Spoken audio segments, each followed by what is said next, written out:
Okay, hello.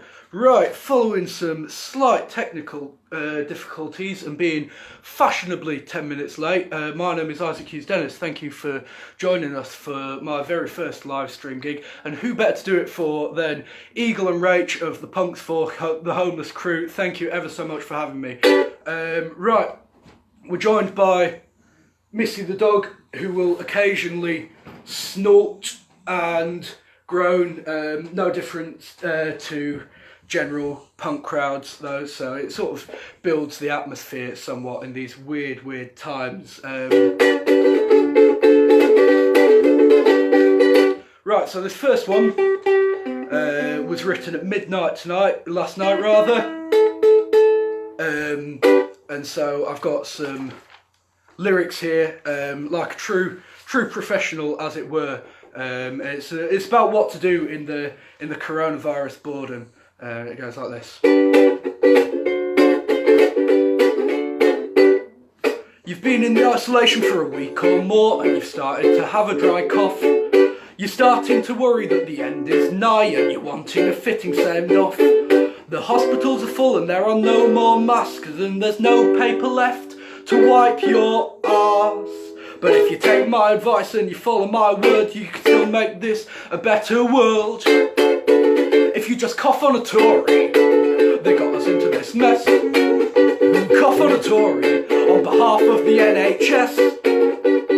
Take your daily jog to your nearest mansion, find Rupert Murdoch or Richard Branson. If you cough on a Tory, you can make this plague the underdogs and the overpaid. Oh yeah, just cough on a Tory. Such an easy thing to do. Cough on a Tory if you've got any signs of the flu. They're all old and vulnerable, and when they get ill, won't they sure be grateful for that 3.5 mil in the NHS that we got from Brexit, and thanks to that, no one ever gets sick.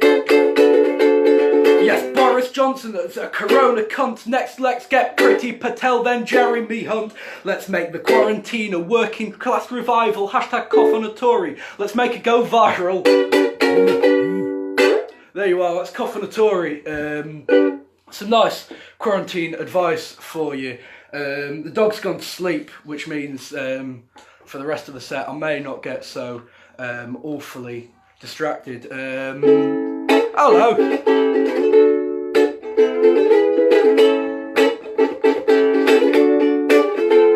I'm not sure if you can see, but I'm also sporting some spanking new 0161 Anti-Fascist Festival merchandise, as seen on the Counter-Terrorist Police watch list very recently. All available through the 0161 website. So if you are also a registered extremist and terrorist, then you know where to go and buy your merchandise. I'm assuming you all saw the watch list, the anti-terrorist brigade watch list, in which a bunch of new radical left ideologies have been listed on the sort of terrorist extremist ideologies, and some of these were like the anti-fash, the 0161 crew, stand up to racism, weirdly enough, were on there, and all these sort of brilliant radical organisations. But also on there were sort of really wet organisations like the Socialist Workers' Party and Greenpeace and Extinction Rebellion. All these really middle class organisations are now sort of radical terrorists, and so I've written this song for them. It's called Middle Class Terrorist Brigade. So if you're a middle class terrorist, or if you know someone that you suspect to be a middle class terrorist, this is a tune for you in these odd times.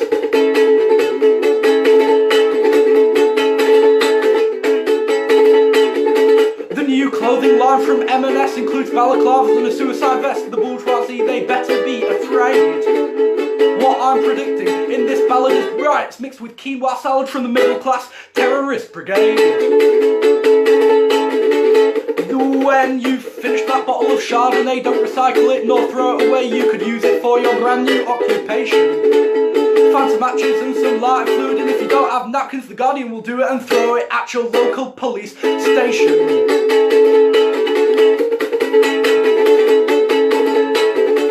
Oh, the working class have had enough, but not just workers in the rough, also those who work for the BBC.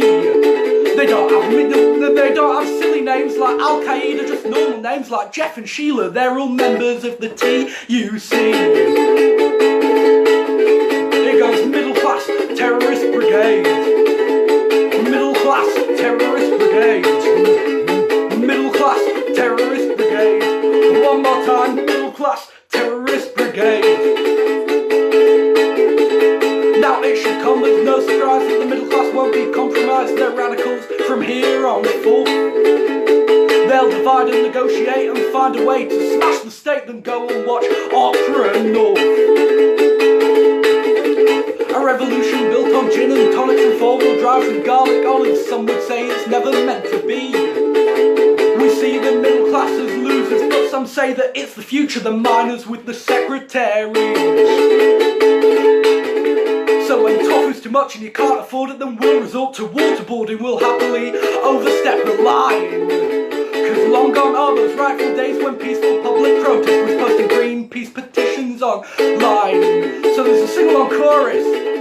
It's a bit like that cheer for the NHS that we all did. So if we could get all of the people around Britain to step out on their doorsteps and sing this one chorus in solidarity and unison together, then the chorus is middle class terrorist brigade. Just like that, middle class terrorist brigade. I want to hear you from Calder Valley, middle class terrorist brigade. I'm opening my window, middle class terrorist brigade. And then one more time, middle class terrorist brigade. Beautiful. I'm sure you got more singers on that than the cheer for Boris did. It'll do. Right. Crikey, what next?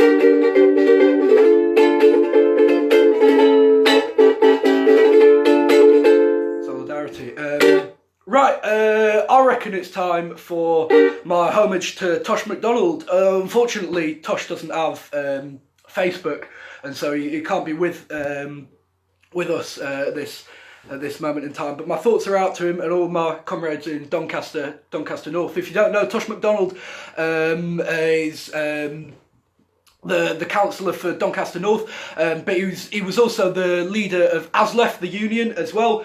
I met him a while back, and we've become good friends and comrades ever since. And he did this speech at the Labour Party annual general conference in which he said, "I hated Margaret Thatcher so much that I used to set my alarm clock for an hour earlier, just so that I could hate her for an hour longer in the working day." And I think that's a brilliant sentiment. Unfortunately, the right-wing press did not, and gave a lot of sort of head-kicking to Tosh McDonald for saying, for voicing how much he hated Margaret Thatcher. And the Daily Mail's argument against this was, we disagree with Tosh McDonald because we here at the Daily Mail don't believe that you should hate anybody. And I think, first of all, that's a ridiculous argument, and also I disagree. I think in a lot of parts of the world there's not enough hate, and so this is a hate-filled song. It's my song for Tosh McDonald, and it also mentions our MP Craig Whitaker for the Calder Valley. Any Calder Valley comrades, give us a shout in the chat. Yeah, this is my song for Tosh McDonald.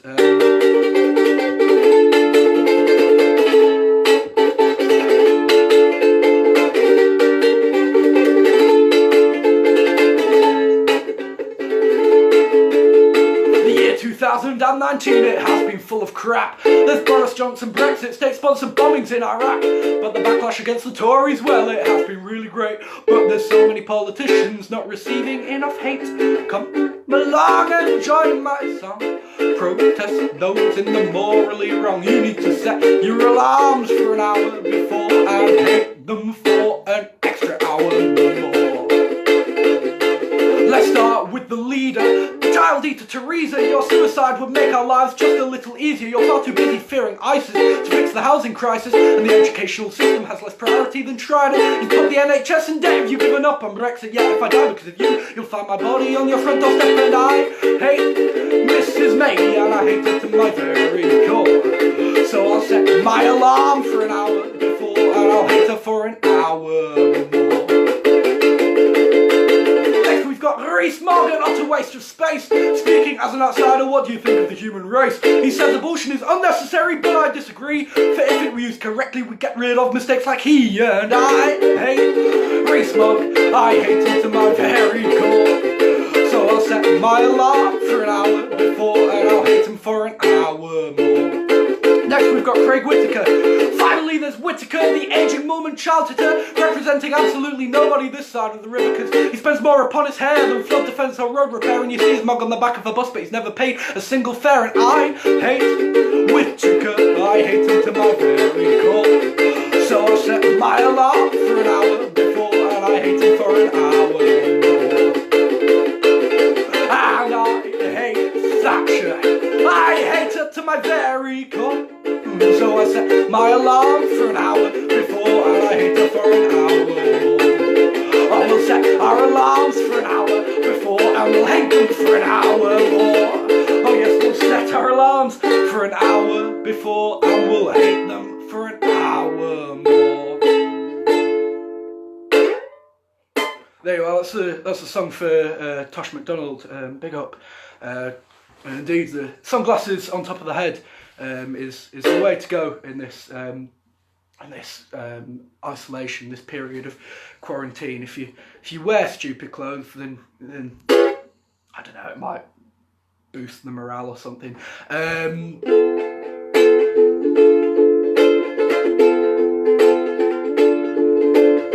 think it's time for this one. I think in times of desperation and in times of great shock and great fear, such as these times, people turn to religion, which is fair enough. People sort of need something to cling on to, something to give them hope. I've been thinking about that. I've been thinking a lot about Jesus. And now, you know, it's one of those weird things, is religion, because it plays on the concept of perfectness and sort of messiahs. And obviously when you say messiah, the first person that comes to mind is Jesus. Oh, I love you too, thank you very much. Yeah, this is a more lovey-dovey song than the last one, which was full of hate, but thank you very much, your love is greatly appreciated. Yeah, so I'd like to share my love through this next song, and share the love of Jesus, and Jesus in one particular part of his life, because obviously we hear a lot about Jesus as an adult. You know, we all know the story, the fish and the bread and the water and the cross, and we hear a lot of Jesus when he was a baby, and the three wise men, and the star. But I'm in a weird period of my life in which I'm neither adult nor child. I am teenager, and thus I'd like to shed light on the sort of teenage Jesus that has gone forgotten in the Bible. So this is a tune, it's to the tune of Leonard Cohen's Hallelujah. It's called Teenage Jesus. Yeah, spread the love.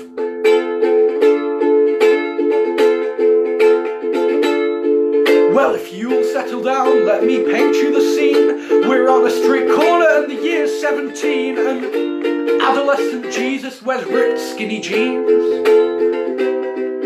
His mates Abe and Moses own cannabis farms and some cheap ketamine that they stole from their barns. This is what they left out of the Bible. Teenage Jesus, teenage Jesus, teenage Jesus, teenage Jesus.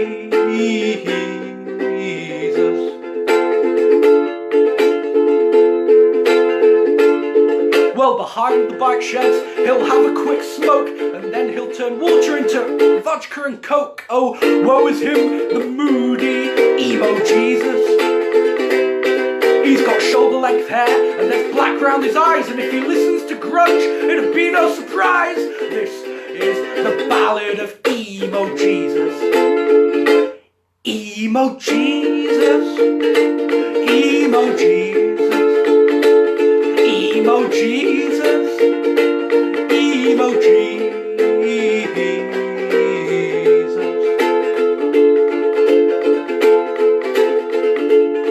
He was an attention seeker. He was in the in crowd of his 12 whole followers. He was quite proud, 12 followers, that is, on his Twitter. And they all formed a band and they rehearsed in his inn. They were called Christ. And the Christy is... it needs work. This was the start of Rock God Jesus. And this is where we could use the sunglasses for added effect, you see. It goes like this. Rock God Jesus, Rock God Jesus, Rock God Jesus, Rock God Jesus, Rock God Jesus, Rock God Jesus, Rock God Jesus, Rock God Jesus, Rock God Jesus, Rock God Jesus, Rock God Jesus, Rock God Jesus.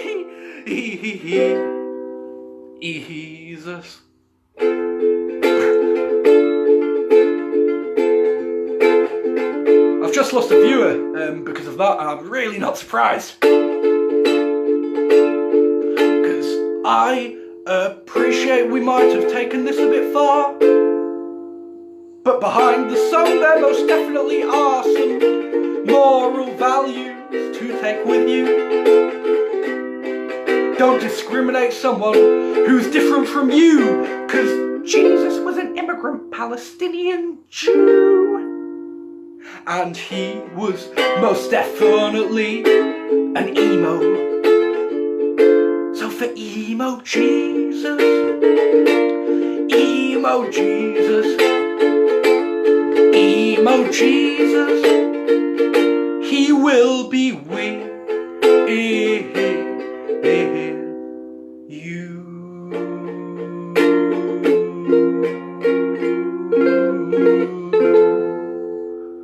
Hallelujah, there you are, that was Teenage Jesus for you. Hello to everybody that's just joined. My name is Isaac Hughes-Dennis. A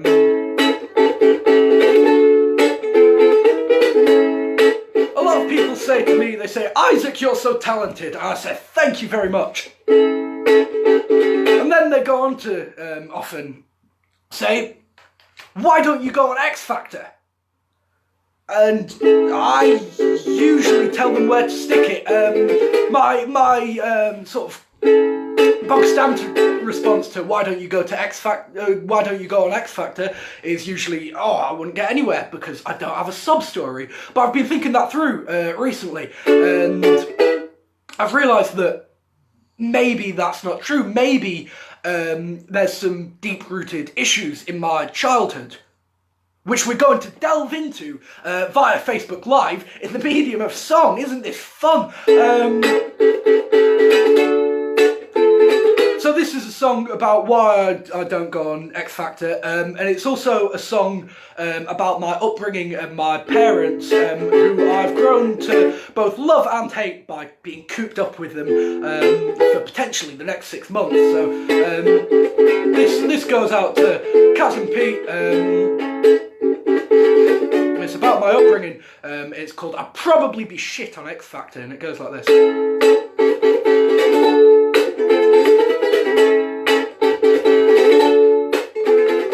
One of the keys to popularity is to have a childhood trauma or a sub-story like, my dad died of cancer, she never heard me play, now I'm making so much money, Nanny's rolling in her grave. I have had a happy life, reasonably, not encountered too much strife. But stay with me, there's one piece of trauma you should know, so that people still buy tickets to my shows. Throughout my life there's been a parenting fail, can already hit the headlines in the Daily Mail.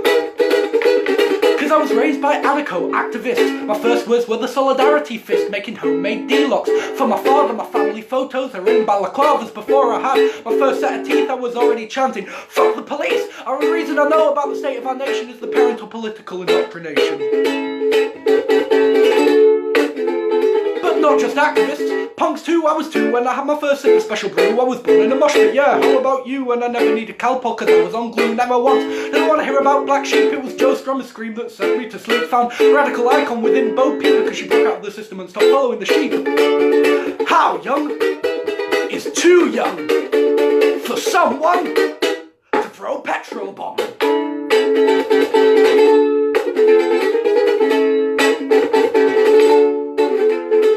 Anyone's job that my parents were trusty to birth and raise an uncompromising crusty bourgeois bashing bastard boy who'd sooner use super glue than any child's toy. It's too foggy to see if I fulfill my prophecy, but I sure as shit know that it sucks to be me, cause how far is too far to mentally scar a child into the harsh world of radical politics. And that's the end of that one. Cheers.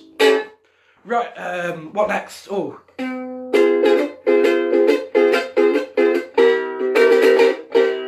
I'm going to play something that I haven't played in a while. It's a bit of a long one, and it's about someone, sort of a group of people that I think have been somewhat forgotten in this period of isolation. And that group of people is, of course, goths. Goths, what do they do?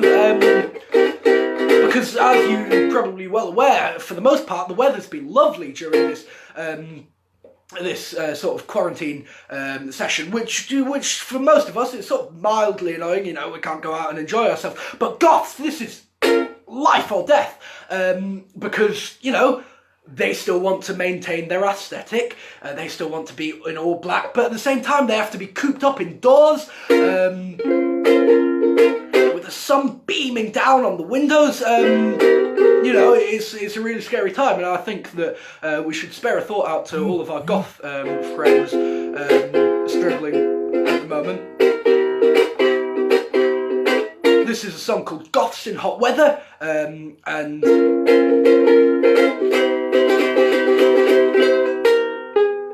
in which I play a goth.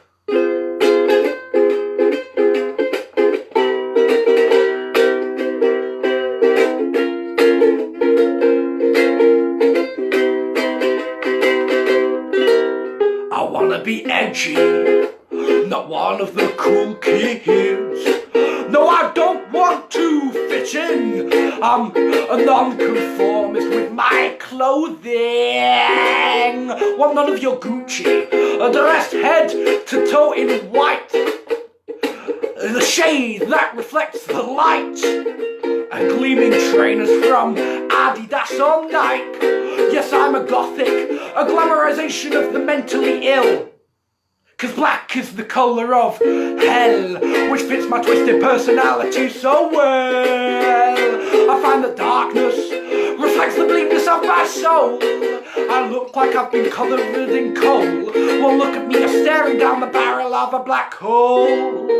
But then the sun comes up and I am melting. Black is so heat absorbing, the sweat patches on my back. The rest bottom to top in van to black. Oh, the sun comes up and I am melting. I'm really hating global warming. It's becoming such a real bother when you're a goth in hot weather.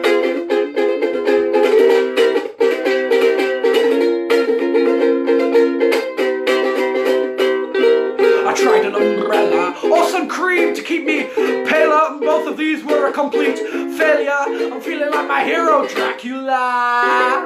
Dehydration causes me dehydration causes me great perspirations. What an unpleasant sensation. My black cravat is now covered in sweat. Oh no, oh no, oh well. At least I know now what it's like in hell. A warm and damp with a BO smell. Black hair trickling down my face, I start to yell. Because the sun comes up and I am baking. My leather-toed jacket's sweltering, the sun gets in my eyes. That's fine, I needed an excuse to cry. Oh, the sun comes up and I am melting. Amazing what I'll do for a fashion statement. Why do I even bother being a goth in hot weather? Right, so this is where it gets sort of obscure and long-winded, and you have to stick with it until the end, because there's a cheap gag there waiting for you. It sort of sums up my entire set, really. Anyway, this last verse goes like this. It was a Thursday when my owner took me to the shops. The temperature was notably hot. He said I'll be back in a couple of minutes as he parked in the parking lot and shut the car door. Some could say it was attempted murder. He said I'll be back in a couple of minutes, but it turned out to be an hour because the sun was up and I was dying. I sweat so much I started crying. I'm scratching on the windows. I start to shout, somebody please let me out, because goths are much like children and dogs. They don't stop whining and they get too hot. In hot cars, goths die in hot cars. So write to your local politician, kick up the fuss, start a petition, raise awareness for emos sweating to death in Renault Clio. Or steampunkers in the back of Vauxhall Corsas, or grungies in the back of Hyundai, or punks locked in the back of car trunks, or goths, well, goths die in hot cars. They look so moody in the back of a Suzuki. Unlock your Audi to let them out. See, goths, they die in hot cars. If you take them out, keep them out of hot cars. For a nice day out could be made so sad. If your goth were to die in hot cars, one more time but slower.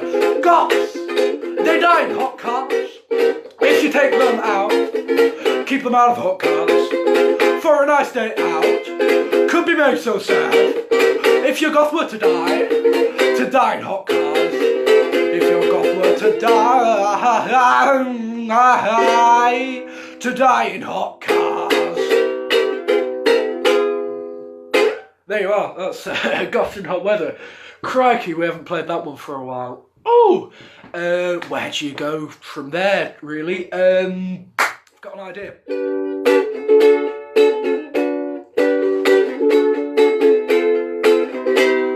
So this is casting your minds back a little bit, but it's a sort of a better time for Britain. You know, Britain's in quite a dark place at the moment, and I'd like to sort of bring the set up a bit by casting your minds back to when we were all a lot happier, and because there was a specific British tradition that happened around this time last year. Come to think about it, in which it became, you know, sort of like the norm, the normality, the thing to do. Whenever you saw a fascist around, you would go to your nearest Mackey's or nearest independent milkshake vendor and pelt the fucker with a milkshake. It was brilliant. It was a work of genius, really.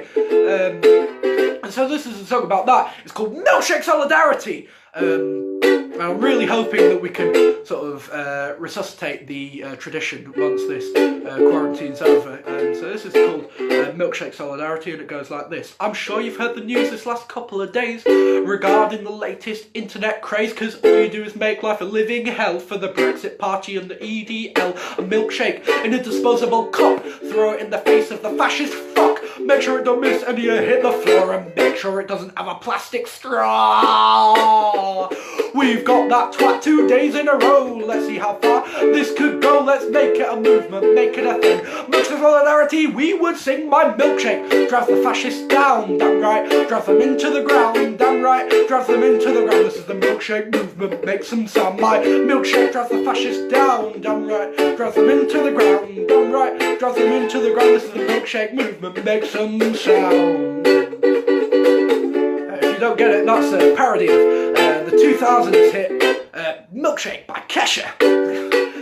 That's how low we've got. Oh boy. Well, if you're a vegan and you think he's a pillock, then you could use soya milk. Milkshake Solidarity's for everyone. That But wait, it's loads more fun, but it's not just milkshake you can throw. Give a load of other objects a go, cause it's much more fun for the fascist prick. Stop the milkshake, let's throw bricks! My milkshake drives the fascists down, damn right. Drives them into the ground, damn right. Drives them into the ground. This is the milkshake movement, makes them sound like milkshake drives the fascists down, damn right. Drives them into the ground, damn right. Drives them into the ground. This is the milkshake movement, one more time. Fucking milkshake drives the fascists down, damn right. Drives them into the ground, damn right. Drives them into the ground. This is the milkshake movement, makes them sound like milkshake drives the fascists down, damn right. Drives them into the ground, damn right. Drives them into the ground. This is the milkshake movement, burn them down. Cheers. And either Eagle or Rach has just reminded us in the chat that you can now go and donate to Punk for the Homeless. Absolutely go for it. It's a good time to mention that I've also got albums on sale. You can find them on Spotify under me, Isaac Hughes-Dennis. You can find them on Bandcamp, however, isaachughes-dennis.bandcamp.com, and through the Bandcamp link you can then buy a physical copy. And if you buy a physical copy throughout the quarantine period, 50% of the donations that I make from my album sales on the physical copies will go straight to Punk for the Homeless. So that's coming, that's another way that you could donate and also find my music. If you really hate what I'm doing, then Punk for the Homeless, the link's in the chat, I believe. Yeah, there you are. So isaachughes-dennis.bandcamp.com to buy a physical copy each time you buy one. Then 50% of the donations will go. 50% of the profit will go to Punk for the Homeless. A little bit of housekeeping there. Back to the sweary radical left tunes.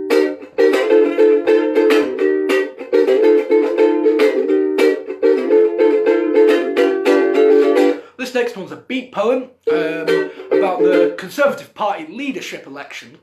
Simpler time when Theresa May had decided to kick the leadership bucket and pass that glowing baton onto another Eton cunt. And they decided, all the leadership candidates decided in some weird bid for electability to come out and say that they've all abused hard drugs in the past, which really is the first time and the only time that the Tories have represented the British people, and that's exactly what this next song's about. It's called Michael Gove Represents the British Public for the First Time and the Only Time, and it goes like this.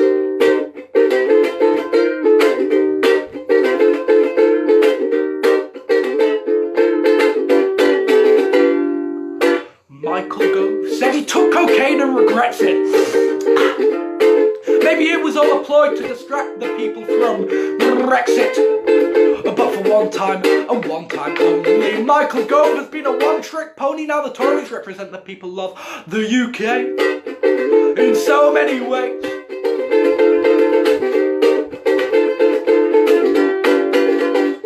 Like waking up in a stranger's bed with massive eyes and a banging head. The only way to get it out of your system is to go fuck over the educational system. Now, come on, Michael, you need to calm down. Yo, fuck off, Theresa. I'm on come down, and the Tories represent the people of the UK in so many ways.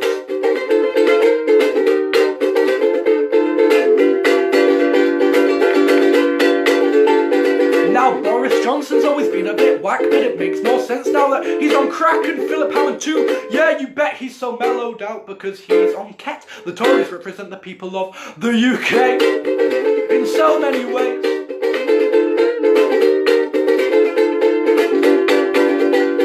Now, Rees-Mogg's identity is under the sheets. He's actually a dealer from down on the streets, and he loves to listen to Snoop Dogg and Shaggy. Give him 25 quid and he'll sell you a baggie. Yes, the Tories represent the people of the UK in so many ways.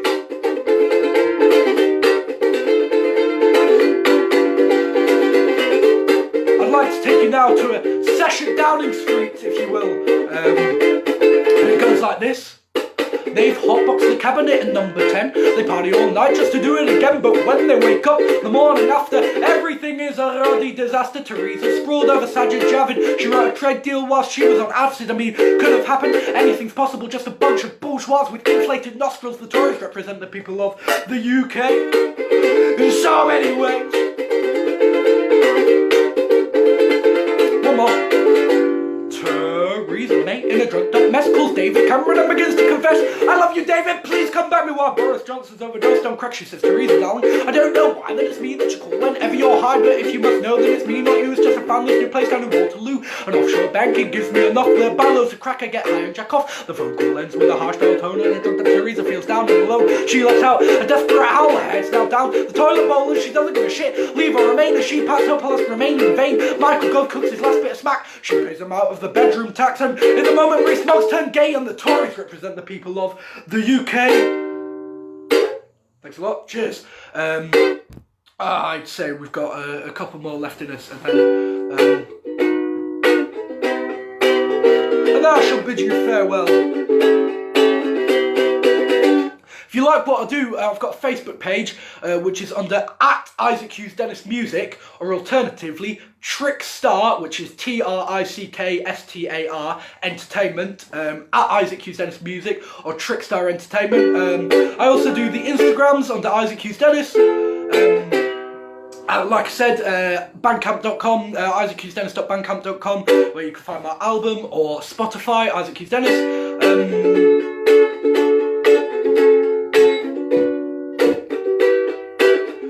Song about anal sex and God, yes please.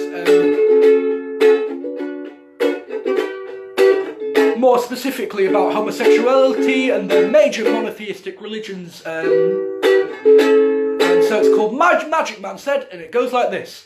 Luke 6:31 says, do to others as you would have them do to you, but there's an exception.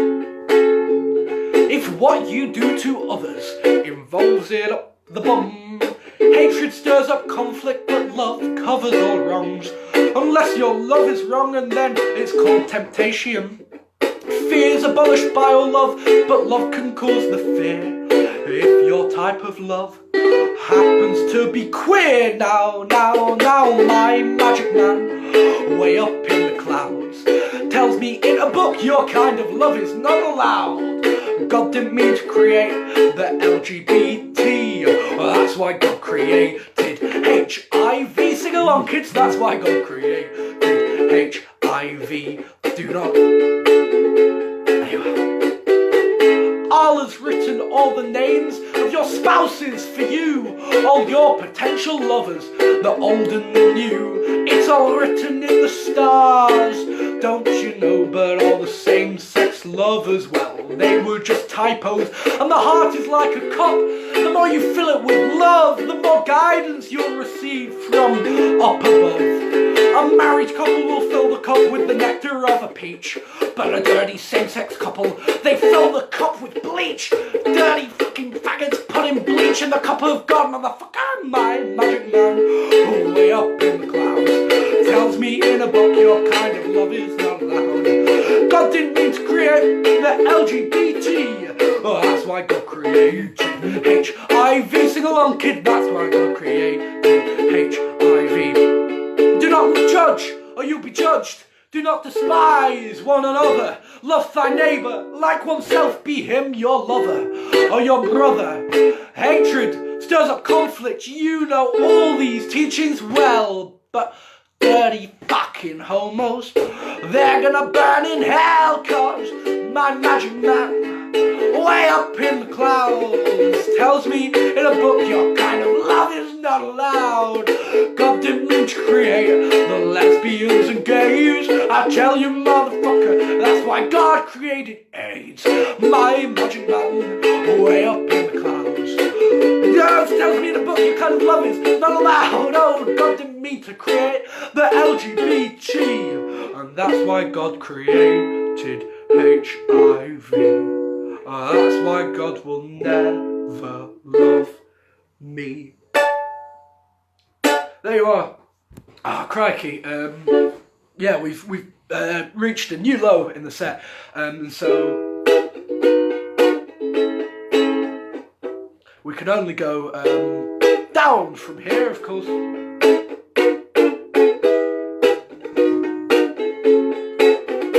This is a song about Prince Andrew. Hopefully, when the coronavirus has sort of died off, it will take Prince Andrew with him. We can but hope. I thought he was a bastard before it was popular, may I add, but hey-ho. This is a song about Prince Andrew's interview, I'm sure you know the one, in which he said that he couldn't be a paedophile on that specific day, and that he was accused because he was at Pizza Express, as if he expected the entirety of the British public to then turn around and go, ah yeah, that's right you were, mate. This is called the Pizza Express song, because you never know, he might be innocent.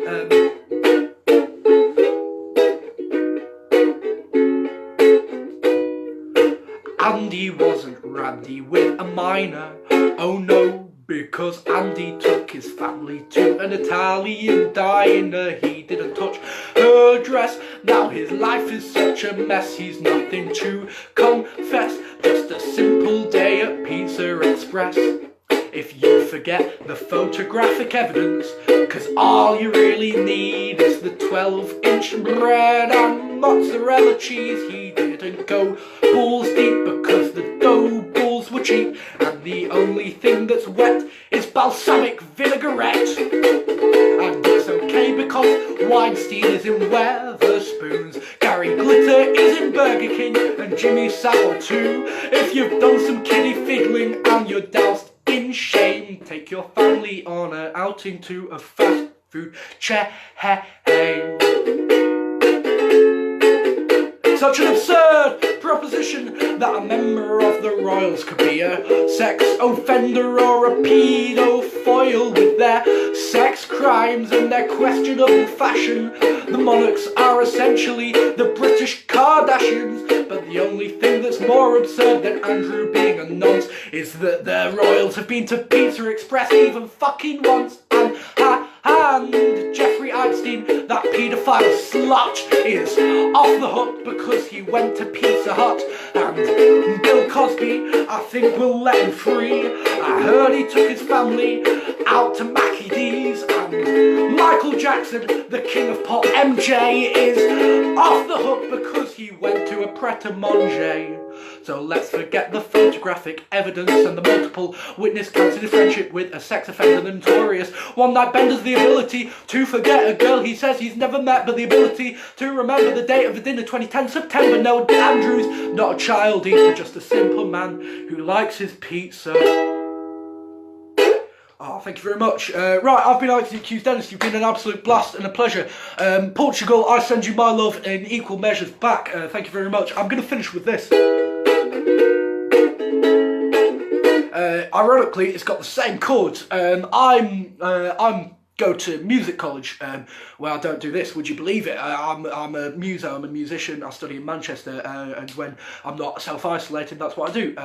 I do this stupid thing, and I study at music college, and like everyone else in the educational institutes at the moment, I've had to do all of my lectures and all of my studying online. It's been a weird period, and one of my tasks was to watch some music documentaries on songwriting, and then write a song inspired by what you've learnt in the documentary. And one of these fucking documentaries was by Gary Pissing Barlow of Take That. And I'll tell you what, if I wasn't pissed off about having to stay in self-isolation for 6 months or so, I was sure as hell pissed off about having to watch Gary Barlow for educational purposes. And so this is my song for Gary Barlow, it's my song for coronavirus, it's my song for Punk for the Homeless, it's my song for all of you beautiful humans that have tuned in. If you've missed parts of it, or if you'd like to show your friends the stuff that I do, then once I finish the live stream it'll be up on the discussion, as well as all of the other brilliant artists that have performed in this eclectic festival. Like I say, Isaac Hughes-Dennis, you can find me on Bandcamp, or you can message me on Facebook. You can order a physical copy of my CD, and 50% of all of the profit, 50% of all of the profits will go straight to Punk for the Homeless. Yeah, stay safe, boys. I'm going to finish with this one. You've been beautiful.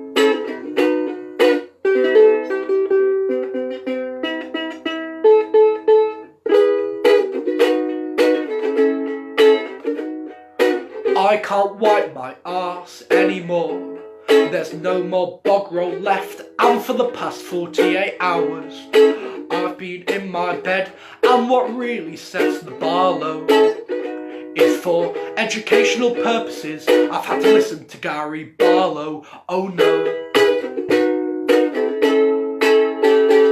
They think he's a genius, I think he's a twat. They've talked about his lyricism, have you ever heard Take That? But every time I think of bog roll, the only words that come to mind are I want you back, I want you back, I want you back for good. Oh, I want you back, I want you back, I want you back for good. He doesn't like songs in C, well this one's in E major, and he really thinks that seventh chords add some musical flavour. How to think of flavour when all you've eaten is plain pasta. It drowns the soul, a bit of inspiration makes songwriting a hard taskmaster. When I think of proper food, it makes me feel divine. Oh yes, when I think of proper food, these words come to mind. What are they? I want you back, I want you back, I want you back for good. I want you back, I want you back, I want you back for good. The only thing Gary Barlow likes more than not doing tax exchanges are his cheesy fucking choruses and even cheesier key changes. Even cheesier key changes. I can't wipe my arse anymore. There's no more bog roll left, and for the past 48 hours I've been in my bed, and what really sets the bar low is having to listen to Gary pissing Barlow. I've only eaten beans and pasta, been through packets of hand sanitizer, can't leave the house without wearing a mask, and I really need to wipe my... I want you back, I want you back, I want you back for good. I want you back, I want you back, I want you back for good. Stay angry, stay radical. I've been Isaac Hughes-Dennis, Viva la Revolution. Try not to die. Cheers.